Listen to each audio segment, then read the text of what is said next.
మూడు రాజధానులు అన్నాడు. ఒక్కటన్నా కట్టలేదు. ఒక రాజధాని అన్నా కాదు, 3 రాజధానులు నువ్వు కట్టలేవు. కానీ కనీసం ఒక గ్రామాన్ని, ఒక లేఅవుట్ అన్నా నిర్మించి జగన్మోహన్ రెడ్డి. మేమన్నా చూసి తరిస్తాము. ఇన్నేళ్ళ నుంచి అంటున్నావు 3 అని. ఒక లేఅవుట్ వేయటం కాదు, రాదు. నీ ఒక కుగ్రామాన్ని, ఒక చిన్న గ్రామాన్ని నిర్మించి చూడు, నీకు తెలుస్తుంది. రాజధాని ప్రతి ఊర్లో ఒక ప్యాలెస్ కట్టుకున్నావు. అట్లాగే మరి ఒక రాష్ట్రానికి ఒక రాజధాని ఉండకూడదు. ఎక్కడ కూర్చుంటే అక్కడ రాజధాని అన్నావు. అంటే ప్రతి ఊరు తిరుగుతూ ఉంటావా? కుర్చీ వేసుకొని కూర్చోడానికి ఏ ఊరుకు ఆ ఊరు రాజధాని అయ్యిద్దా?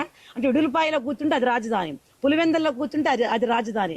ప్రతిపక్ష హోదా లేని మీకు రాజధాని గురించి మాట్లాడే హక్కు, నైతిక హక్కు నీకు లేనే లేదు జగన్మోహన్ రెడ్డి. నువ్వు అసలు మాట్లాడక ఏదైనా కానీ.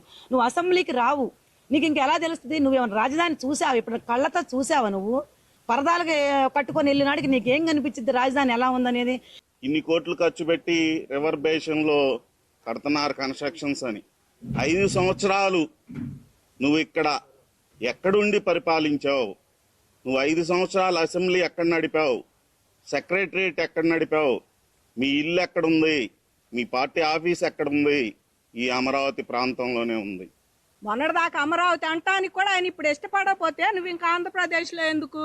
నీ ఆస్తులు నీ అన్ని పక్క రాష్ట్రాలు ఎక్కడ ఉన్నాయి అక్కడ హాయిగా పడుకోవచ్చు, లేకపోతే డెవలప్ చేసుకోవచ్చు. ఆ రకంగా నువ్వు వెళ్ళొచ్చు. అమరావతి ప్రాంతం యొక్క రైతుల గురించి ఆయన ఏదో కపట ప్రేమ నటిస్తున్నారు. రైతు అనే ముందు అమరావతి ప్రాంతంలో 5 సంవత్సరాల పాటు ఉద్యమం జరిగితే పరదాలు కట్టుకొని వెళ్లిన నువ్వు ఒక్కరోజు కూడా మమ్మల్ని ఎందుకు పరామర్శించలేదు? ఈ రోజు ఈ కపట ప్రేమ ఎందుకు? సెకండ్ ఫేజ్ ల్యాండ్ పూలింగ్ కి ఎవరు రైతులు వ్యతిరేకంగా లేరు. అందరూ సంతోషంగానే ఇప్పుడు తీసుకునేటువంటి సెకండ్ ఫేజ్ పూలింగ్ లో వడ్లమాను కానివ్వండి, ఎండ్రాయి కాని, అది అమరావతి మండలం, అక్కడ కూడా అందరూ సంతోషంగానే హర్షాతిరేకాల మధ్యనే పొలాలు ఇవ్వడం జరిగింది. వాళ్ళు పెట్టిన 3 డిమాండ్స్ ఏవైతే ఉన్నాయో అవి సముచితమైనవి.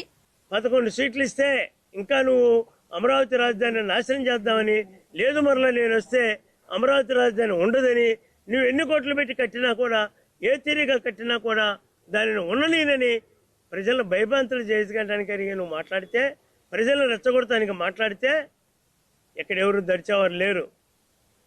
మేమంతా కూడా ఉద్యమంలో డక్కలు ముక్కలు తిన్నటువంటి పరిస్థితి ఉన్నది. నదీ పరివాహకం అంటే నీకు డెఫినేషన్ తెలుసా?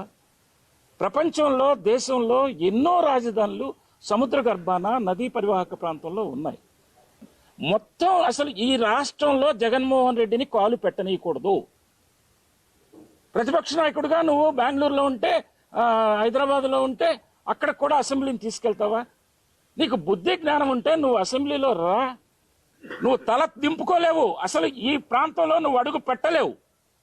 అవసరమైతే మేము ప్రభుత్వాన్ని కూడా డిమాండ్ చేస్తున్నాం, అసలు ఈ రాష్ట్రంలో అడుగు పెట్టనీయొద్దు. సంఘ బహిష్కరణ చేయండి, రాష్ట్ర బహిష్కరణ చేయండి. ఎంతసేపటికి నిలువెత్తున నీ శరీరం అంతా విషం కప్పుకొని నువ్వు చెబుతా ఉంటాం. మళ్ళీ 2 రోజులకు నీ తాబేదారులాగా సకల శాఖ మంత్రి సజ్జల రామకృష్ణారెడ్డి గారు వచ్చి నేను అమరావతిని సాగుతీస్తానంటారు. మరి అసలు మీ పార్టీలో వాళ్ళు 2 అంటే గతం 5 సంవత్సరాలు కూడా పరిపాలన సాగించింది జగన్మోహన్ రెడ్డి గారు, సజ్జల రామకృష్ణారెడ్డి గారు ప్రజలకు తెలియదు. ఎందుకంటే ఏ శాఖ అయినా సంబంధించి వచ్చి సజ్జల రామకృష్ణారెడ్డి గారు వచ్చి సమాధానం చెప్పేవాళ్ళు. మరి ఇప్పుడు జగన్మోహన్ రెడ్డి గారు చెప్పగానే అది కాదు, ఆయన చెప్పింది తప్పు ఇది అంటే, ఇక్కడ అసలు పరిపాలన మీద నీకు అవగాహన లేదని మీ సకల శాఖ మంత్రి గారే సెలవిచ్చినట్టుంది. ఆయన ఎప్పటికీ మారడు. అమరావతి విషయంలో ఆయన పెట్టుకున్న విషం, కక్ష ఆయన జన్మలో పోదు. తాడని నువ్వు అట్ట చేస్తే, కబడ్దారి ఇట్ట చేస్తే ఆయనేం మారడు. ఆయన అంతే, అది అంతే. మనం ఏం చేయాలన్నది మనం నిర్ణయించుకోవాలి. జగన్మోహన్ రెడ్డి అకృత్యాలని, జగన్మోహన్ రెడ్డి చేసిన దౌర్జన్యాల్ని, అరాచకాన్ని ప్రశ్నించకపోతే అది మన తప్పు అవుద్ది, ఎదుర్కోకపోతే మన తప్పు అవుద్ది, దాన్ని శిక్షించకపోతే ప్రభుత్వం తప్పు అవుద్ది. ఈ రోజు జగన్మోహన్ రెడ్డి వచ్చి మాట్లాడింది అమరావతి రైతుల్ని భయపెట్టడంతో పాటు రాష్ట్ర ప్రజలందరినీ భయపెడదామని అనుకుంటున్నాడు. మనం భయపడ్డావా చచ్చినట్టే.